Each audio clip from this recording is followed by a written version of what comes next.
안녕하십니까. 8월 20일 JBCN 뉴스 시작하겠습니다.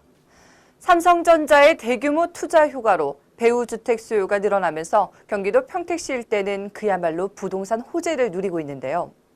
하지만 대형 부동산 개발은 곧 원주민들의 피해로 이어지기도 합니다.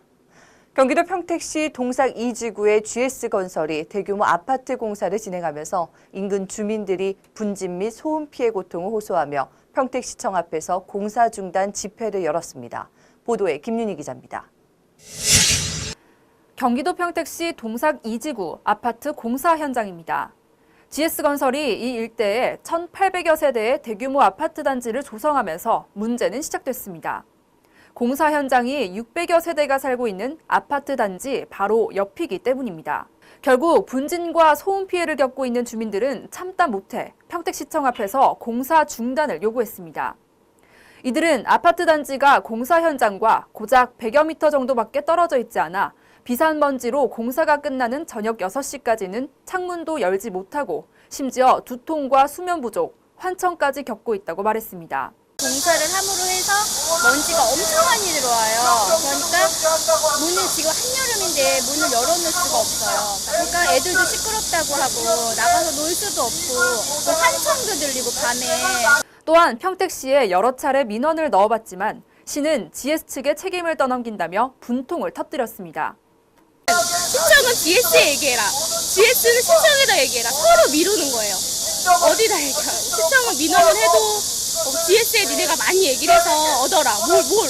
그래, 이렇게 해결을 해라. 그럼 또 GS는 우리가 해줄 건 없다. 시청에 민원을 넣어서 니네가 얻어라. 니네가 해결을 받아라. 이러는데 서로 떠넘기식인 거예요, 저희한테는. 이뿐만이 아닙니다.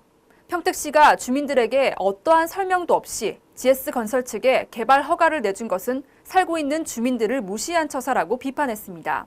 우리 주민이 모르는 사이에 이 모든 환경 영향 평가라든가 이런 게 이루어졌어요. 지금에 와서는 자기네 이 업자들의 이익을 위해서 대변하는 것밖에 안 되잖아요, 이게. 그래서 공사를 할 때 그때뿐이고 모든 거를 이루어지지가 않아요. 주민하고 얘기하는 사항이. 그거를 우리는 지켜달라는 거예요. 평택시 관계자는 주민 설명회를 갖지 않은 것은 인정하지만 법적인 문제는 없다며 여러 차례 대책 회의를 거쳐 민원을 해결하고 있다고 해명했습니다. 세 번에 걸쳐서 오늘도 면담을 같이 했고 소음에 대한 소음 측정기라든지 센스를 조정해달라는 거라든지 공사 시간 조정 그런 거가 있어요. 조합하고 시행사한테 얘기를 해가지고 조정할 건 다 조정하고 좀 해주고 있거든요. 그래서 이제 건축가에서도 이제 먼지 나는 거하고 소음에 대한 거는 최대한 잘 지켜가지고 하는 거로다가. GS건설 측은 분진과 소음 문제에 대해 법적 기준치 안에서 공사가 진행 중이며 발생하는 민원에 대해서도 꾸준히 대책 회의를 진행하고 있다고 말했습니다. 현대아파트 쪽하고 계속 협의는 하고 있거든요. 소음 측정기 설치해달라고 하셔가지고 내일 설치할 예정이고요. 분진 얘기하셔갖고 살수술사 그런 거 계속 지금 운영을 하고 있거든요. 빨리빨리 조치를 조금씩 못 해드린 거는 있어요. 그거는 해드리려고 노력을 하고 있어요.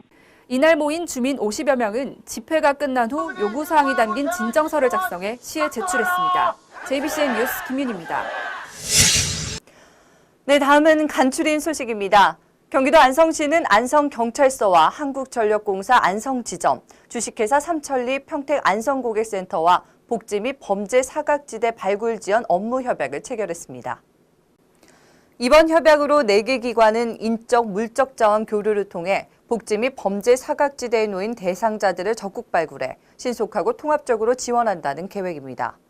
협약에 따라 안성시와 4개 유관기관은 매월 정기적으로 위기 가구를 방문하기로 했으며 전기, 가스 검침원들도 사각지대 가구를 적극 발굴하는 등 위기 가정 지원을 위해 협력할 방침입니다. 2015년 슈퍼우닝 농업대학 워크숍이 어제 오전 농업기술센터 대강당에서 열렸습니다. 슈퍼우닝 농업대학은 평택시 농업기술센터가 지원하는 전문 농업인재를 육성하는 프로그램으로 슈퍼우닝은 평택시의 대표 농특산물 브랜드입니다. 이번 워크숍은 생존을 위한 농업의 새 패러다임이라는 주제로 우리 농산물 경쟁력 제고를 위한 역량 강화 교육과 화합을 위한 체육 행사 등이 진행됐습니다. 이날 워크숍에는 공재강 평택시장과 평택시의회 김인식 의장, 경기도 경제과학기술위원장 이동화 의원 등 관계 인사 300여 명이 참석했습니다. 공재강 평택시장은 이날 자리에서 농업을 위한 많은 예산 확보를 통해 농업 환경이 개선될 수 있도록 노력하겠다고 전했습니다. 경기도 수원시가 도시 미관을 저해하고 교통사고를 유발시키는 불법 현수막에 대해 집중적인 단속을 펼칩니다. 시는 지금까지 불법 현수막을 설치한 분양 대행사에 대해서만 과태료를 부과했으나 불법 현수막 설치자와 건설사, 관리자 모두에게 과태료를 부과하는 양벌 규정을 적극 적용한다는 방침입니다. 또한 불법 현수막 과태료 부과 시 현수막 수를 합산해 총 500만 원 이하로 부과했던 것을 날짜, 유형, 주체별로 개별 산정해 과태료 부담을 크게 가중시킬 예정입니다. 시는 단속 효과를 체감할 수 있도록 상시 순찰과 행정 처분을 병행하고 상습 설치 구역에 대해서는 단속 요원을 상주시키는 등의 특단의 조치를 강구한다고 밝혔습니다. 어제 곳곳에 흐린 날씨가 이어졌는데요. 오늘은 비 소식이 있습니다. 하지만 짧은 시간에 5mm 안팎의 비가 내리면서 무더위는 지속될 것으로 기상청은 보고 있습니다. 지금까지 진행의 한세화였습니다. 시청해주신 여러분 고맙습니다.